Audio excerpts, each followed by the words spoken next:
Hello, আসসালামু আলাইকুম। আমার নাম খায়রুল মিনার পিয়া এবং আমি যশোর থেকে এসেছি। আমি ম্যারিড এবং আমার একটা বাচ্চা আছে। সো আমি বেশি দূর পড়ালেখা করতে পারিনি। আমি জাস্ট ইন্টারমিডিয়েট পাস করেছি। তো এই পাশে আজকাল বাংলাদেশে চাকরি পাওয়া এত সহজ না। তো আমি অনেকদিন ধরেই ভাবছিলাম যে কিছু একটা করার।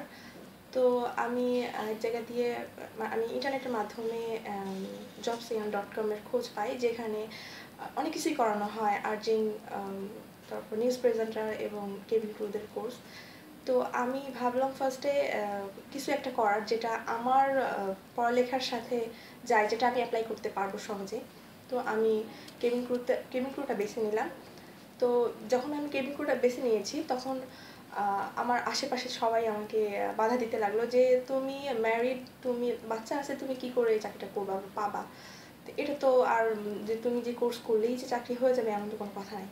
তো আমি বললাম যে যেহেতু সেখানে বলেছে যে ম্যারিড এবং বাচ্চা যাদের আছে তারাও অ্যাপ্লাই করতে পারবে, তো আমি অ্যাপ্লাই করেই দেখি কি হয়। তো এখানে আসার পর আমি এখান থেকে কোর্স করেছি। আমি 942 ব্যাচ ছিলাম। এখন আমি 942 আমার ব্যাচ শেষ এবং আমি এখান থেকে পাশও করেছি। আমার যে ম্যাম এবং যে স্যার আমাদেরকে গাইডলাইন দিয়েছেন এবং আমাদেরকে যা পড়িয়েছেন অনেক সুন্দর করে পড়িয়েছেন এবং এখানকার এনভায়রনমেন্টটাও অনেক সুন্দর।